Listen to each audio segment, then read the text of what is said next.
blessing today.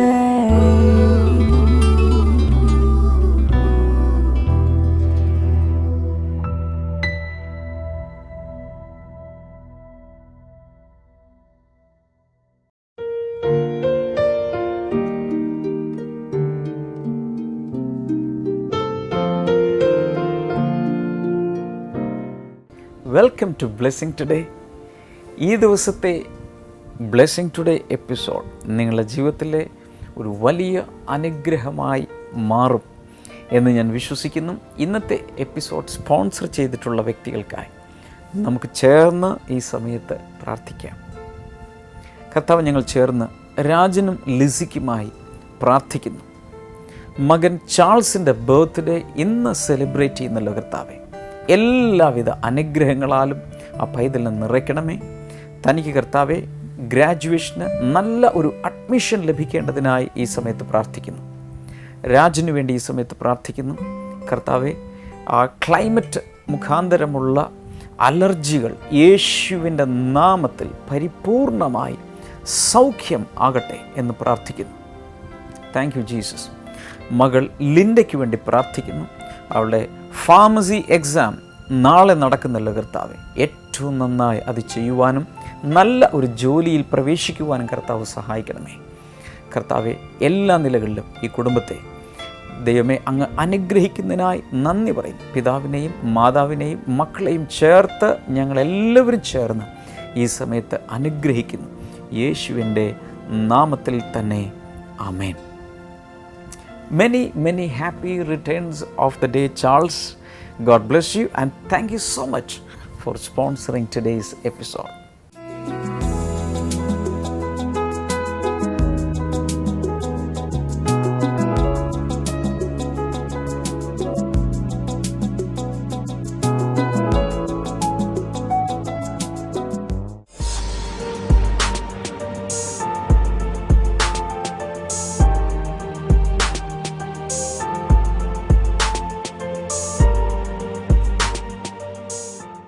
Brother, ഈ ആൻറ്റിയുടെ പേര് ജെസി എന്നാണ്. തൻ്റെ മകൻ്റെയും മരുമകൾക്കും ലഭിച്ച ഒരു വലിയൊരു ദൈവത്തിൻ്റെ അനുഗ്രഹത്തെക്കുറിച്ച് പറയാനാണ് ഇന്ന് വന്നിരിക്കുന്നത്. തൻ്റെ മകൻ്റെ പേര് സിബി എന്നാണ്, മരുമകൾ ശ്വേത. ഇവർ രണ്ടുപേരും ഗൾഫിലാണ്, രണ്ടുപേർക്കും ജോലിയായിട്ട് ഗൾഫിലാണ് നാളുകളായി. ഇവർ 6 വർഷത്തോളമായി വിവാഹം കഴിഞ്ഞിട്ട് ഇവർക്ക് കുട്ടികളില്ലായിരുന്നു. അതുകൊണ്ട് ഈ അമ്മ പറയുന്നത് എങ്ങനെയാണ്, അവർ തമ്മിൽ ഭയങ്കര അധികം വിഷമിച്ചിരുന്നു. അതെ, സിബി എന്ന് പറയുന്ന ആ മകൻ്റെ അനുജൻ്റെ വിവാഹം കഴിഞ്ഞ് അവർക്ക് കുട്ടികളുണ്ടായി. മൂത്തയാൾക്ക് കുട്ടികളില്ലാത്തത് കൊണ്ടുള്ള പ്രയാസമുണ്ടായിരുന്നു. അങ്ങനെ ഇരിക്കുമ്പോഴാണ് ഈ മകൻ ഒരു ദിവസം വിളിച്ചിട്ട് പറഞ്ഞു, ഇനി കുഞ്ഞുങ്ങൾ ഉണ്ടാവാതെ ഞാൻ മടങ്ങി വരികയില്ല, ഗൾഫിൽ നിന്ന് ഞാൻ മടങ്ങി വരില്ല. അങ്ങനെ തീരുമാനിച്ചു. ഈ അമ്മ പറയുന്നത് എങ്ങനെയാണ്, കഴിഞ്ഞ സെപ്റ്റംബർ മാസത്തിൽ 2011 സെപ്റ്റംബർ മാസത്തിൽ നമ്മളുടെ പ്രെയർ സെൻ്ററിലോട്ട് ഈ ആൻറ്റി ഫോണിൽ വിളിച്ചു പ്രാർത്ഥിച്ചു. ആ സമയം ആൻറ്റി പറഞ്ഞത് എങ്ങനെയാണ്, തൻ്റെ ഉള്ളിൽ വളരെ ഒരു വിശ്വാസം, തൻ്റെ മകനൊരു കുഞ്ഞ് ലഭിക്കുമെന്ന് വിശ്വാസം വന്നു. അതിനുശേഷം 2012 ഫെബ്രുവരി മാസത്തിൽ ആ മകൾ പ്രഗ്നൻ്റായി. അതുമാത്രമല്ല, അത്ഭുതം തീർന്നിട്ടില്ല. ആൻറ്റി പറയുന്നത് എങ്ങനെയാ, 2.5 വർഷത്തെ ഇടവേളയ്ക്ക് ശേഷം ഇന്നലെ ആ മകൻ ഫോണിൽ വിളിച്ചു ഒരു സന്തോഷ വാർത്ത പറയാൻ വേണ്ടിയാ. സാധാരണ വിളിക്കാറ് പോലും ഇല്ലായിരുന്നു. 2.5 വർഷമായിട്ട് ഇതുവരെ ഫോണിൽ വിളിച്ചിട്ടില്ല. ഇന്നലെ വൈകുന്നേരം ആ മകൻ ഫോണിൽ വിളിച്ചു പറഞ്ഞു, എനിക്ക് ഒരു ആൺകുട്ടി ജനിച്ചിരിക്കുന്നു. ഇന്നലെ സംഭവിച്ചു. ആന്റി പറഞ്ഞത് എങ്ങനെയാ, ഡേറ്റ് ഡോക്ടർമാർ പറഞ്ഞത് 18-ാം തീയതിയാ. പക്ഷേ ഇന്നലെ ആ കുട്ടി ആ മോനുണ്ടായത് ഇന്നിവിടെ സാക്ഷ്യം പറയാൻ വേണ്ടിയാ. ഗ്രേറ്റ്. അമ്മയ്ക്ക് ഇതിൽ എന്താണ് പറയാനുള്ളത്? യേശു ചെയ്ത ഈ അത്ഭുതത്തെ കുറിച്ച് എന്താ പറയാനുള്ളത്? പറയാമോ? വിളിച്ചാൽ പുറത്തു വരുന്ന ആളാണ് യേശു എന്ന് ഞാൻ ഇതിൽ കൂടുതലായി വിശ്വസിക്കും. പല അനുഭവങ്ങൾ ഇതിന് മുൻപ് എനിക്കുണ്ടായിട്ടുണ്ട്. എൻ്റെ ഹാർട്ടിന്റെ സുഖക്കേട് കഴിഞ്ഞ പ്രാവശ്യം ഇവിടെ കർത്താവ് വന്ന് മാറ്റി സാക്ഷി തന്നു. പറയാൻ ഞാൻ വന്നപ്പോൾ സാക്ഷ്യം പറയാൻ എനിക്ക് സാധിച്ചില്ല. കഴിഞ്ഞ പ്രാവശ്യം സാക്ഷി പറയാൻ വേണ്ടി വന്നു. ബ്ലോക്ക് ഉണ്ടെന്ന് പറഞ്ഞു, ഓക്കെ, ജിയോഗ്രാം ചെയ്യണമെന്ന് പറഞ്ഞു. ആ. ഞാൻ പറഞ്ഞു ഞാൻ ചെയ്യില്ല, ഞാൻ ദൈവത്തിൽ ആശ്രയിച്ച് പ്രാർത്ഥിച്ച് മാറുമെന്ന് പറഞ്ഞു. ഓക്കെ. കഴിഞ്ഞ പ്രാവശ്യം ചെറിയ മകൻ വന്ന് ഡോക്ടറെ അടുത്ത് കൊണ്ടുപോയി ചെക്കപ്പ് ചെയ്തപ്പോൾ പറഞ്ഞു ഇനി വേണ്ട, ചെയ്യണ്ട, ദൈവം അത്ഭുതമായി സൗഖ്യം വന്നിരിക്കുന്നു, മരുന്ന് മാത്രം കഴിച്ചാൽ മതി എന്ന് പറഞ്ഞു. Very good. എനിക്കാണെങ്കിൽ ഭർത്താവില്ല, 2 ആൺമക്കളാണുള്ളത്. ഓക്കെ. അവര് 2 പേരും വിദേശത്താണ്. അപ്പം എൻ്റെ ദൈവം എൻ്റെ കൂടെയുണ്ട്, ഭയപ്പെടേണ്ട, ഞാൻ നിൻ്റെ കൂടെയുണ്ടെന്നുള്ള വചനം മുറുകെ പിടിച്ച് ഞാൻ ജീവിക്കുകയാണ്. എൻ്റെ മകൻ വിളിച്ചു, എനിക്ക് വളരെ സന്തോഷമായി.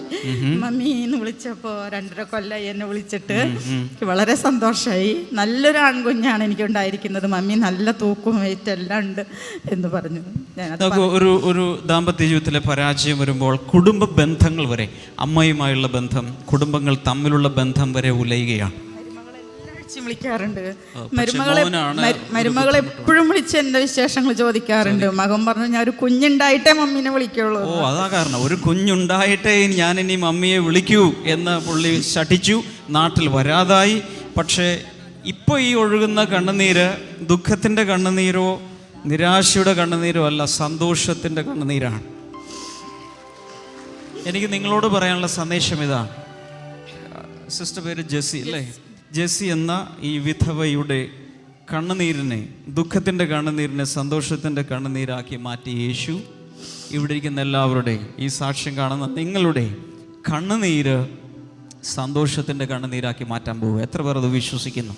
നമുക്ക് ഒരുമിച്ച് പ്രാർത്ഥിക്കാം. കർത്താവേ, ഈ സാക്ഷ്യം യേശുവിൻ്റെ മഹത്വത്തിനായി ഞങ്ങൾ ഇപ്പോൾ സമർപ്പിക്കുമ്പോൾ തന്നെ ഇതുപോലെ പ്രയാസത്തിൽ ദാമ്പത്യ ജീവിതത്തിലെ പ്രശ്നങ്ങൾ, അല്ലെങ്കിൽ ഡിവോഴ്സ്, അല്ലെങ്കിൽ സെപ്പറേഷൻ, കുഞ്ഞുങ്ങളില്ലാത്ത അവസ്ഥകൾ, സ്വന്തം ഭവനമില്ലാത്ത രോഗം, ഇങ്ങനെയുള്ള വിവിധ പ്രശ്നങ്ങളിൽ നട്ടം തിരിയുന്ന ലോകരാഷ്ട്രങ്ങളിലെ കുടുംബങ്ങൾക്കായി ഞങ്ങൾ 100 കണക്കിന് പേർ ഒരുമിച്ച് ചേർന്ന് പ്രാർത്ഥിക്കുന്നു.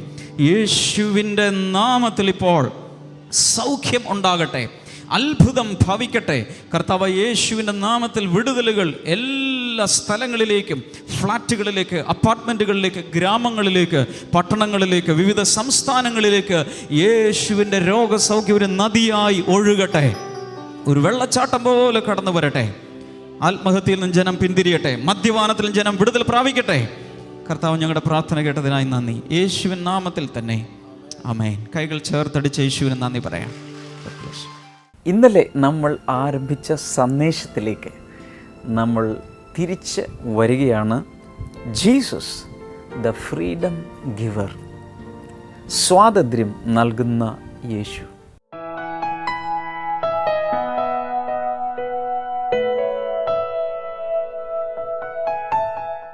ഗലാത്യ ലേഖനം 5-ാം അധ്യായം 1 ആണ് നമ്മൾ ആദ്യമായി ഇന്നലെ വായിച്ചതും ചിന്തിക്കാൻ തുടങ്ങിയതും. സ്വാതന്ത്ര്യത്തിനായി ക്രിസ്തു നമ്മളെ സ്വതന്ത്രരാക്കിയിരിക്കുന്നു. വീണ്ടും അടിമ നുകത്തിൽ നാം കുരുങ്ങിപ്പോകരുത് എന്നുള്ളൊരു വാർണിംഗ് കൂടെ പൗലോസ് അപ്പസ്തോലൻ അവിടെ തരുന്നുണ്ട്. ഇത് യഥാർത്ഥത്തിൽ യേശുവിൻ്റെ ആ സ്വാതന്ത്ര്യം, നമുക്ക് ക്രിസ്തുവിലുള്ള സ്വാതന്ത്ര്യം എന്താണ് എന്നുള്ളത് മനസ്സിലാക്കണമെങ്കിൽ കുറേയധികം പുറകിലേക്ക് നമ്മൾ പോകണം. പഴയ നിയമത്തിൽ പുറപ്പാട് പുസ്തകത്തിൽ നിന്നും ഇന്നലെ പല കാര്യങ്ങൾ ചിന്തിച്ചു. ലേവ്യ പുസ്തകത്തിൽ നിന്നുള്ള പല കാര്യങ്ങൾ നമ്മൾ ചിന്തിച്ചു. പുറപ്പാട് പുസ്തകം 20-ാം അധ്യായത്തിൽ നമ്മൾ കണ്ടത്, ദൈവം മോശയിലൂടെ ഇസ്രായേൽ മക്കൾക്ക് കൽപ്പന കൊടുക്കുമ്പോൾ പ്രത്യേകിച്ച് പറഞ്ഞൊരു കാര്യം, ആഴ്ചയിൽ ഒരു ദിവസം, ആഴ്ചയുടെ 7-ാമത്തെ ദിവസം ശബത്ത് ദിവസമായി, സ്വസ്ഥതയുടെ ദിവസമായി ആചരിക്കണം. അന്ന് വിശ്രമത്തിൻ്റെ ദിവസമാണ്. എന്നാൽ അവിടെ മാത്രം തീരുന്നില്ല. ഓരോ 7-ാമത്തെ വർഷവും, ലേവ്യപുസ്തകം 25 വായിക്കുമ്പോൾ, ഓരോ 7-ാമത്തെ വർഷവും ശബത്ത് വർഷമായി ആചരിക്കണം. അതിലുള്ള പ്രത്യേക അനുഗ്രഹങ്ങളെല്ലാം ദൈവം അവിടെ പറഞ്ഞിട്ടുണ്ട്. പോരാ, 7 വർഷങ്ങൾ കൂടി വരുമ്പോൾ ഓരോ 7-ാം വർഷത്തിലും ശബത്ത് വർഷമായി ആചരിച്ച്, അങ്ങനെയുള്ള 7 ശബത്ത് വർഷങ്ങൾ കൂടുമ്പോൾ, അഥവാ 49 വർഷം പിന്നിട്ട് 50-ാമത്തെ വർഷം എത്തുമ്പോൾ അതിനെ ഒരു പ്രത്യേക പേർ അവർ വിളിച്ചിരുന്നു. അതിനെ വിളിച്ച പേരാണ് യോവേൽ സംവത്സരം, അല്ലെങ്കിൽ ജൂബിലി ഇയർ. കൂടാതെ ആ വർഷത്തെ ദൈവത്തിൻ്റെ കർത്താവിൻ്റെ പ്രസാദ വർഷമെന്നും സ്വാതന്ത്ര്യത്തിൻ്റെ വർഷമെന്നും ഒക്കെ വിളിച്ചിരുന്നു. ആ വർഷത്തിൻ്റെ പ്രത്യേകത ഈ 50-ാം വർഷത്തിലെ മഹാപാപ പരിഹാര ദിവസം ദേശം മുഴുവൻ ഒരു വലിയ കാഹളം ഊതണം. കാഹളം ഊതുമ്പോൾ 4 കാര്യങ്ങളാണ് അവിടെ നടക്കുന്നത്. ഒന്നാമതായി അവിടെ നടക്കുന്നത് ദേശത്തുള്ള എല്ലാ അടിമകളും സ്വതന്ത്രരാകുന്നു. രണ്ടാമതായി അവിടെ നടക്കുന്നത് എല്ലാ കടബാധ്യതകളും അന്ന് ക്യാൻസൽ ചെയ്യപ്പെടുന്നു. മൂന്നാമതായി അവിടെ നടക്കുന്നത് ആരുടെയെങ്കിലുമൊക്കെ വസ്തുവകൾ വിറ്റ് കൈമാറി മറ്റുള്ളവരുടെ അടുക്കൽ ചെന്നിട്ടുണ്ടെങ്കിൽ അത് യഥാർത്ഥ ഉടമസ്ഥനിലേക്ക് തിരിച്ചു കൊടുക്കേണ്ട വർഷമാണ്. അതുകൂടാതെ ഭൂമിക്ക് സ്വസ്ഥതയാണ്. ഇങ്ങനെ 4 കാര്യങ്ങളാണ് അന്ന് അവിടെ പറയപ്പെട്ടിരിക്കുന്നത്. അങ്ങനെയെങ്കിൽ ഇതിൻ്റെ പുതിയ നിയമത്തിലെ പൊരുൾ എന്താണ്? ഇന്നലെ ഞാൻ നിങ്ങൾക്കൊരു ഹോംവർക്ക് തന്നിരുന്നു. അത് എത്ര പേർ വായിച്ചെന്ന് എനിക്കറിഞ്ഞുകൂടാ. പല ആവർത്തി വായിക്കുവാൻ ആവശ്യപ്പെട്ടിരുന്ന ഭാഗം ഇതാണ്. ലൂക്കോസിൻ്റെ സുവിശേഷം 4-ാം അധ്യായം 18-19 വാക്യങ്ങൾ. ഇന്നലെ എത്ര പേർ വായിച്ചെന്ന് എനിക്കറിഞ്ഞുകൂടാ. വായിച്ചാലും ഇല്ലെങ്കിലും ഇന്ന് നമുക്ക് ഒരുമിച്ച് ആ ഭാഗം വായിക്കാം.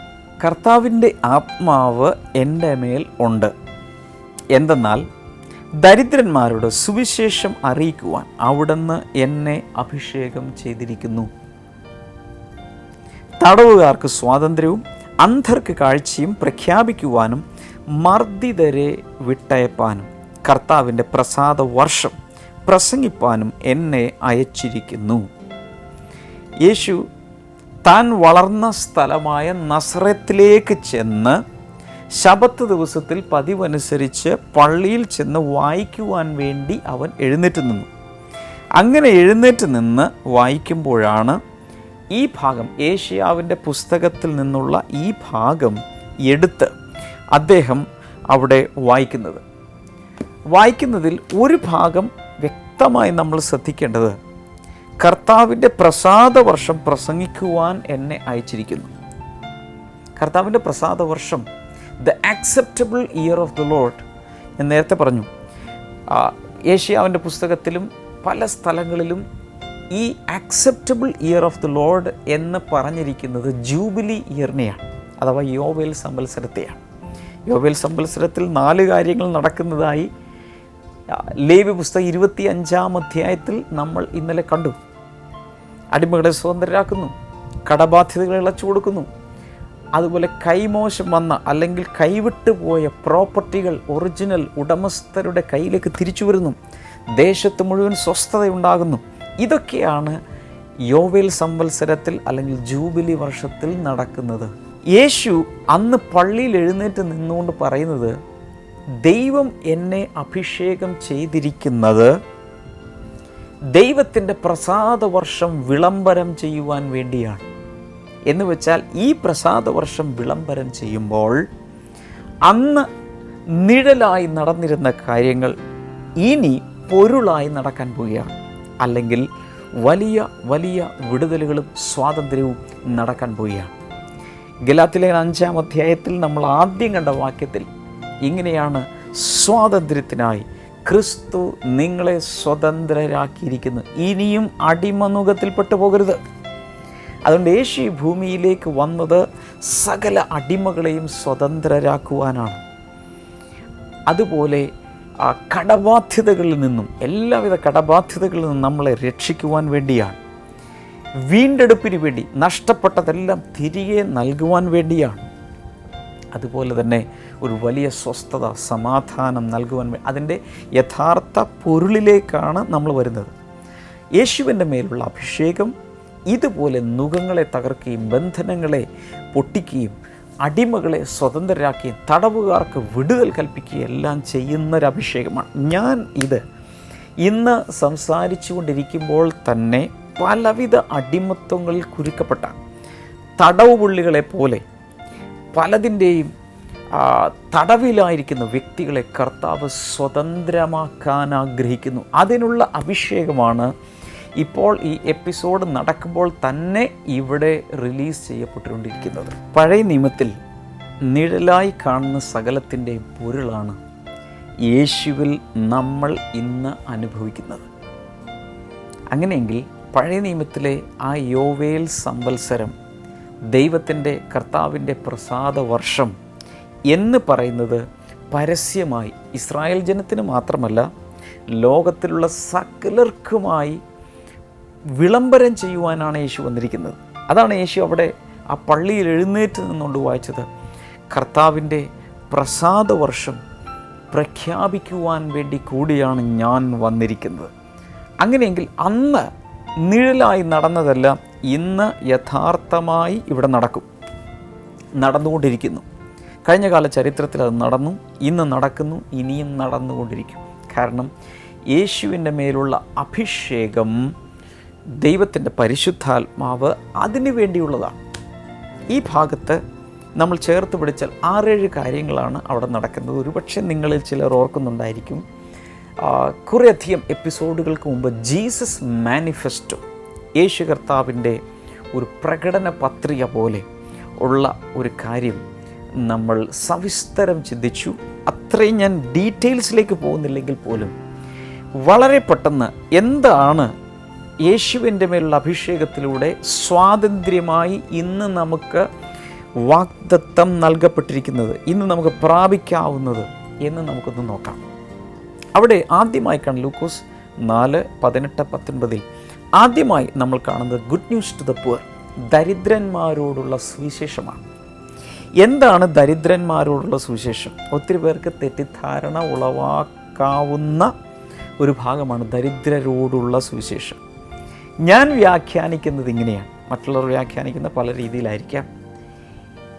എനിക്ക് ദൈവം മനസ്സിലാക്കി തന്നതനുസരിച്ച് ഇവിടെ ദരിദ്രന്മാരോടുള്ള സുവിശേഷം എന്ന് പറയുന്നത് സാമ്പത്തികമായ ദാരിദ്ര്യത്തിലിരിക്കുന്നവരോടും ആത്മീയ ദാരിദ്ര്യത്തിലിരിക്കുന്നവരോടും ഒരുപോലെ ഉള്ളൊരു സുവിശേഷമാണ്.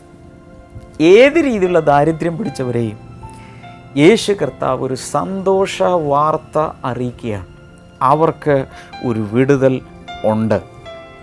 ആ ഭാഗത്ത് നമ്മൾ മനസ്സിലാക്കേണ്ട കാര്യങ്ങൾ ഇതൊക്കെയാണ്. മത്തായി സുവിശേഷം 5-ാം അധ്യായം 3-ാമത്തെ വാക്യത്തിൽ നമ്മൾ കാണുന്നത് blessed are the poor in spirit for theirs is the kingdom of God. ആത്മാവിൽ ദരിദ്രരായവർ ഭാഗ്യവാന്മാർ, കാരണം ദൈവരാജ്യം അവർക്കുള്ളത് ആകുന്നു. അതിൻ്റെ അർത്ഥം ആത്മീയ ദാരിദ്ര്യമുള്ളവർക്ക് ഈ സുവിശേഷം ഉണ്ട്. എന്നാൽ ആത്മീയ ദാരിദ്ര്യത്തിലിരിക്കുന്നവർക്ക് മാത്രമേ ഇതുള്ളൂ? നോ. യേശുവിൻ്റെ ഈ സുവിശേഷം സാമ്പത്തികമായി, ഫിസിക്കലായി, ഭൗതികമായി ദാരിദ്ര്യത്തിലിരിക്കുന്നവർക്കും ഉള്ളൊരു സുവിശേഷമാണ്. ഇത് പറയുമ്പോൾ പലരുടെയും നെറ്റി ചുളിയും, അയ്യോ യേശു അതിനു വേണ്ടിയിട്ടാണ് വന്നത്. Some people are so spiritual. അവർ പറയുന്നതനുസരിച്ച് യേശു ആത്മീയമായ കാര്യങ്ങൾ, അതിനുള്ള അഭിവൃദ്ധി, അതിനുള്ള കാര്യങ്ങൾക്ക് വേണ്ടി മാത്രമുള്ളൊരു വ്യക്തിയാണ്. നോ. യേശുവിൽ നിന്നാണ് ആത്മീയമാകട്ടെ ഭൗതികമാകട്ടെ സകലവിധ അനുഗ്രഹങ്ങളും വിടുതലുകളും വരുന്നത് ദൈവത്തിൽ നിന്നാണ്. അങ്ങനെയെങ്കിൽ ഈ ദരിദ്രരോടുള്ള സുവിശേഷം എന്ന് പറയുന്നത് ആത്മീയ ദാരിദ്ര്യത്തിലിരിക്കുന്നവരോടും സാമ്പത്തികമായ രീതിയിൽ ദാരിദ്ര്യത്തിലിരിക്കുന്നവരോടും ഒരുപോലെ തന്നെയാണ്. ഇതെങ്ങനെ മനസ്സിലാവും? യേശു ഈ ഭൂമിയിലേക്ക് വന്ന സമയത്ത് ദാരിദ്ര്യത്തിലിരുന്ന ആരെയെങ്കിലുമൊക്കെ സഹായിച്ചിട്ടുണ്ടോ? പ്രയാസത്തിലിരുന്ന ആരെയെങ്കിലുമൊക്കെ സഹായിച്ചിട്ടുണ്ടോ? ഭൗതികമായ നന്മകളും അനുഗ്രഹങ്ങളും ഈ ഭൂമിയിൽ വെച്ച് കർത്താവ് കൊടുത്തിട്ടുണ്ട്. സുവിശേഷങ്ങൾ ഒരിക്കൽ കൂടെ വായിച്ചു നോക്കുക. ചില കാര്യങ്ങൾ ഞാൻ നിങ്ങളോട് പറയുകയാണ്. ഒന്നാമതായി, കാനാവിലെ വീട്ടിൽ വീഞ്ഞ് തീർന്നു പോയ സമയത്ത് അവിടെ നിന്നുകൊണ്ട് യേശു, വീഞ്ഞല്ല തീർന്നുള്ളൂ, അത് സാരമില്ല, ഉള്ളതൊക്കെ വിളമ്പിയ ശേഷം ദൈവത്തോട് പ്രാർത്ഥിച്ച് എങ്ങനെയെങ്കിലും സ്വർഗത്തിൽ കയറാൻ ശ്രമിക്കും എന്നല്ല യേശു പറഞ്ഞത്.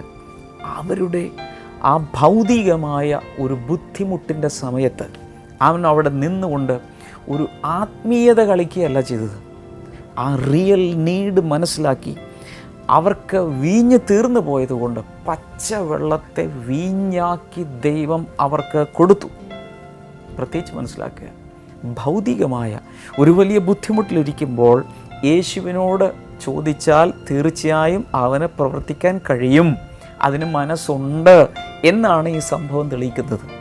അതുകൊണ്ട് ദാരിദ്ര്യത്തിലിരിക്കുന്നവരോട് വ്യക്തമായി എനിക്ക് പറയാനുള്ളത്, യേശുവിന് നിങ്ങളുടെ ദാരിദ്ര്യത്തിൽ നിന്നും, കടബാധ്യതയിൽ നിന്നും, ജപ്തിയിൽ നിന്നും, പ്രശ്നങ്ങളിൽ നിന്നും രക്ഷിക്കുവാൻ കഴിയും. രണ്ടാമത്തെ ഒരു ഇൻസിഡൻറ്റ് എനിക്ക് നിങ്ങളോട് പറയാനുള്ളത്, ജനം യേശുവിൻ്റെ അടുക്കൽ വചനം കേൾക്കുവാൻ വേണ്ടി തടിച്ചുകൂടി. ഇന്നത്തെ രീതിയിലല്ല, ഒത്തിരി പേർ, ആയിരങ്ങൾ 2-3 ദിവസങ്ങൾ യേശുവിനോടൊപ്പം താമസിച്ച് അവർ ദൈവജനം കൈക്കൊണ്ടു. പക്ഷെ 3-ാമത്തെ ദിവസം അവരുടെ കയ്യിലുള്ള സകലവും തീർന്ന് അവർക്ക് വിശന്ന സമയത്ത് യേശു അവരോട് വേഗത്തിൽ എല്ലാവരെയും പറഞ്ഞുവിട് എന്നല്ല പറഞ്ഞത്. യേശു അവിടെ നിന്ന് അവരുടെ വയറിൻ്റെ വിശപ്പ് അടക്കത്തക്ക രീതിയിൽ അപ്പം വർദ്ധിപ്പിച്ചു. അവരുടെ വിശപ്പ് മാറ്റി. തീർന്നില്ല. പത്രോസ് വലയിടാൻ പോയി മീനൊന്നും കിട്ടാതിരിക്കുമ്പോൾ, ഇല്ല പത്രോസ്, ഇതൊന്നുമല്ല കാര്യം, നീ മുട്ടുകുത്തി പ്രാർത്ഥിക്ക് എന്നല്ല പറഞ്ഞത്. വലതുഭാഗത്ത് വല വീശു, ആഴത്തിലേക്ക് വല വീശു എന്നൊക്കെ പറഞ്ഞ് വലിയ മത്സ്യക്കൂട്ടങ്ങളെ അവന് നൽകി. അവൻ്റെ പ്രയാസത്തെ യേശു അറിഞ്ഞ് അവിടെ ദൈവം അനുഗ്രഹിച്ചു. 2 കൊരിന്ത്യർ 8-ാം അധ്യായം 9-ാമത്തെ വാക്യത്തിലും 9-ാം അധ്യായം 8-ാമത്തെ വാക്യത്തിലൊക്കെ വായിക്കുമ്പോൾ നമ്മുടെ ദാരിദ്ര്യത്തിൽ നിന്നും നമ്മെ വിടുവിക്കുവാൻ വേണ്ടി യേശു ദരിദ്രനായി സകലത്തിലും സകല നിലകളിലും അനുഗ്രഹിക്കാം എന്നൊക്കെ അവിടെ വചനമുണ്ട്. മത്തായി സുവിശേഷം 6:33-ാമത്തെ വാക്യത്തിൽ പറയുന്നു, മുൻപേ അവൻ്റെ നീതിയും രാജ്യവും അന്വേഷിപ്പിന്, അതോടുകൂടെ ഈ ഭൂമിയിൽ ആവശ്യമുള്ള ഭൗതിക നന്മകളെല്ലാം നിങ്ങളോടുകൂടെ കൂട്ടിച്ചേർക്കപ്പെടും. ഇതൊക്കെ ദൈവത്തിൻ്റെ വചനമാണ്. വ്യക്തമായി മനസ്സിലാക്കുക. ദരിദ്രരോട്, ആത്മീയമായ ദാരിദ്ര്യത്തിലിരിക്കുന്നവരോടും അതുപോലെ ഭൗതികമായ ദാരിദ്ര്യത്തിലിരിക്കുന്നവരോടും സുവിശേഷം അറിയിക്കുവാൻ, അവർക്കൊരു സ്വാതന്ത്ര്യം നൽകുവാനാണ് യേശു വന്നത്.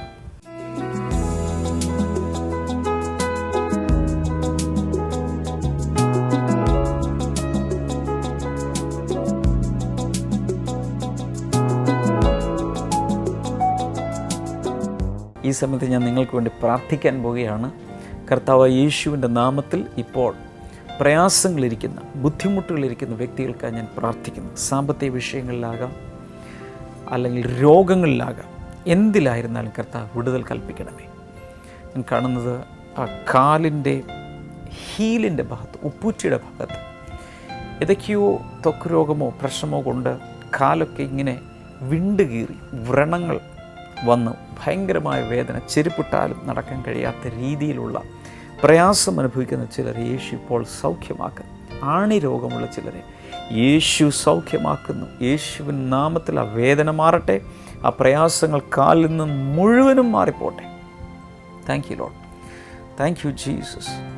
അതുപോലെ ശരീരത്തിൽ മുഴുവൻ പ്രത്യേക രീതിയിലുള്ള ചൊറിച്ചിലും പ്രയാസങ്ങൾ അനുഭവിക്കുന്ന ചില വ്യക്തികൾ, യേശുവിൻ്റെ നാമത്തിൽ അവരിപ്പോൾ സ്വതന്ത്രമാകട്ടെ. Thank you lord. ടോൺസിൽസിന് പ്രയാസമുള്ള വ്യക്തികളെ കർത്താവ് സൗഖ്യമാക്കുന്നു യേശുവിൻ്റെ നാമത്തിൽ. Thank you Lord. തൈറോയിഡ് യേശുവിൻ നാമത്തിൽ സൗഖ്യമാകട്ടെ. എല്ലാ മാരക രോഗങ്ങളും ക്യാൻസറും സൗഖ്യമാകട്ടെ. HIV പോസിറ്റീവായത് യേശുവിൻ്റെ നാമത്തിൽ നെഗറ്റീവാകട്ടെ. കുഞ്ഞുങ്ങളില്ലാത്തവർക്കായി പ്രാർത്ഥിച്ച് അനുഗ്രഹിക്കുന്നു കർത്താവെ. അതുപോലെ യൂട്രസിനകത്തുള്ള ഫൈബ്രോയിഡ് യേശുവിൻ്റെ നാമത്തിൽ മാറിപ്പോകട്ടെ. നട്ടലിലെ ഡിസ്കുകളിലെ തകരാറുകൾ സൗഖ്യമാകട്ടെ. ബ്ലഡിനോട് ബന്ധപ്പെട്ട രോഗങ്ങൾ യേശുവിൻ്റെ നാമത്തിൽ സൗഖ്യമാകട്ടെ. കർത്താവ് യേശുവിൻ്റെ നാമത്തിൽ രോഗസൗഖ്യത്തെ ഇപ്പോൾ റിലീസ് ചെയ്യുന്നു യേശുവിൻ്റെ നാമത്തിൽ തന്നെ. ആമേൻ. ഇന്നലെയും ഇന്നും കേട്ട സന്ദേശം ഇനി അടുത്ത ആഴ്ചയിലെ ആദ്യത്തെ 2 എപ്പിസോഡുകളിൽ തുടരുന്നതായിരിക്കും. നാളെ മുതൽ വളരെ പ്രധാനപ്പെട്ട മറ്റ് ചില സന്ദേശങ്ങളിലേക്ക് നമ്മൾ പോവുകയാണ്. നാളത്തെ പ്രോഗ്രാം കാണാൻ മറക്കരുത്. മറ്റുള്ളവരോട് ബ്ലെസ്സിംഗ് ടുഡേയെക്കുറിച്ച് പറയാനും മറക്കരുത്. God bless you. See you tomorrow. Bye. Bible and യുവിലേക്ക് സ്വാഗതം. ഇന്നത്തെ ചോദ്യം ഇതാണ്: യോഹന്നാൻ 10:10 പറയുന്ന കള്ളൻ ആരാണ്? Who is the thief in John 10:10? Options: A. സാത്താൻ, B. യൂദ ഇസ്കറിയോത്ത്, C. മഹാപുരോഹിതൻ, D. യേശുവിന്റെ കൂടെ ക്രൂശിൽ കിടന്ന കള്ളൻ.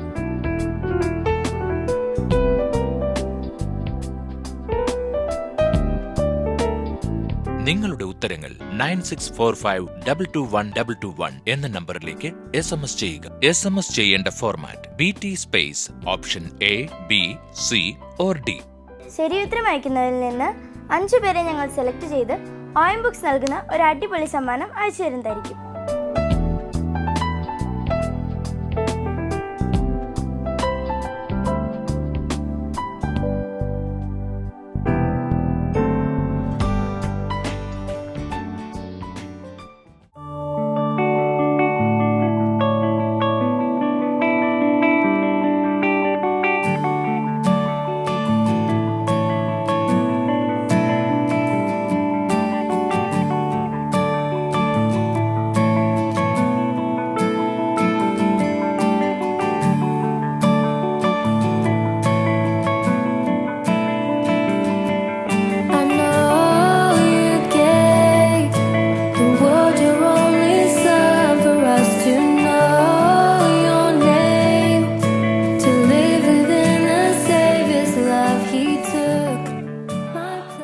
പ്രാർത്ഥനയ്ക്കും മറ്റ് വിവരങ്ങൾക്കുമായി ഇപ്പോൾ തന്നെ വിളിക്കുക 0484 4222111 0484 4222111.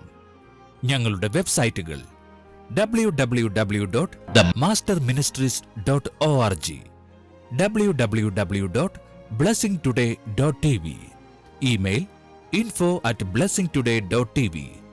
ഞങ്ങളുടെ address blessing today, post box number 2215, Edappally PO, Kerala, India 682024.